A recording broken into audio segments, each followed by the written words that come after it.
অন্তর্বর্তীকালীন সরকার এমন এক অবস্থায় দেশের দায়িত্বভার গ্রহণ করেছিল যখন প্রতিটি গণতান্ত্রিক প্রতিষ্ঠান, অফিস, আদালত বিধ্বস্ত অবস্থায় ছিল।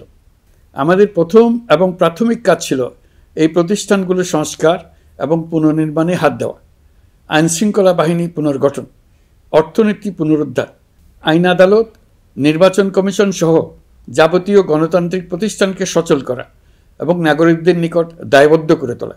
রক্তাক্ত জুলাই ছিল স্বৈরাচারের বিরুদ্ধে তরুণদের পুঞ্জীবিত ক্ষোভের বহিঃপ্রকাশ। 16 বছর ধরে সরকারের স্বৈরাচারী আচরণের বিরোধিতা করে যতগুলো আন্দোলন হয়েছে, প্রতিটিতেই দলীয় সন্ত্রাসীরা অস্ত্র হাতে আন্দোলনকারীদের আক্রমণ করেছে। প্রতিটি আন্দোলনকেই দমন করার জন্য দলীয় সন্ত্রাসীরা সর্বোচ্চ আঘাত করেছে, যেখানে আইনশৃঙ্খলা বাহিনীকেও অংশ নিতে নির্দেশ দেওয়া হয়েছে অথবা দাঁড়িয়ে দর্শকের ভূমিকায় থাকতে বলা হয়েছে। একটি স্বাধীন বিচার বিভাগের জন্য অন্তর্বর্তী সরকার সংস্কার কাজ হাতে নিয়েছে।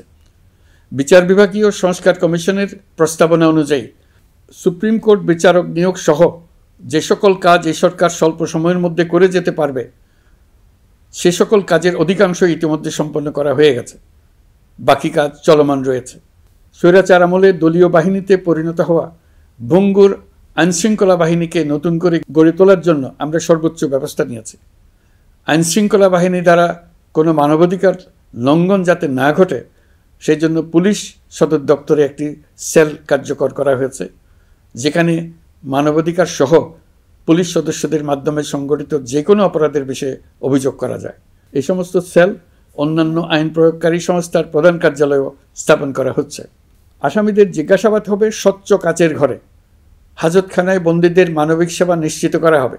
অভিযান পরিচালনার সময় পুলিশ যেন জিপিএস ট্র্যাকিং সিস্টেম ডিভাইস সহ বডি ক্যামেরা পরিধান করেন, তা নিশ্চিত করা হবে। পুলিশ যেন আর কখনোই কোনো আন্দোলন দমনে প্রাণঘাতী অস্ত্র ব্যবহার করতে না পারে, সেই ব্যবস্থা নেওয়া হয়েছে।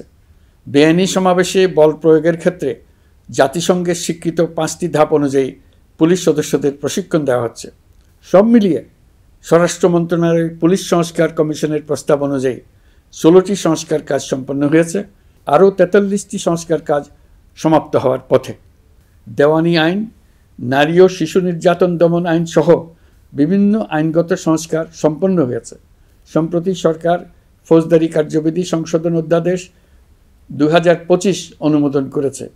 এর ফলে এখন থেকে কোনো ব্যক্তিকে আটকের পর 12 ঘন্টার মধ্যে যত দ্রুত সম্ভব পরিবারকে জানাতে হবে। আটককৃত ব্যক্তিকে আইনজীবীর সঙ্গে সাক্ষাতের সুযোগ দিতে হবে।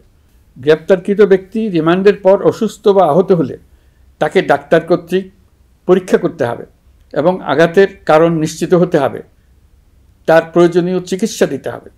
এক্ষেত্রে পুলিশের দায় থাকলে আইনি ব্যবস্থা নেওয়ার বিধান যুক্ত করা হয়েছে। এই আইনের ফলে গ্রেফতার ও আটক নিয়ে মানুষের হয়রানি অনেক কমে আসবে। পুলিশের জবাবদিহিতা বাড়বে এবং বিচারের কাজ দ্রুততর হবে। পুলিশ সংস্কার কমিশনের সুপারিশ ছিল কোনো ব্যক্তি থানায় জিডি করতে গেলে অবশ্যই তা গ্রহণ করতে হবে। জিডি গ্রহণ করা ছাড়া থানা থেকে কোনো ব্যক্তিকে ফিরিয়ে দেওয়া যাবে না। এই সুপারিশের ভিত্তিতে সরকার সিদ্ধান্ত নিয়েছে দেশের সব থানায় অনলাইনে জিডি করা যাবে। এখন থানায় জিডি না নেওয়ার আর কোনো অভিযোগ থাকবে না।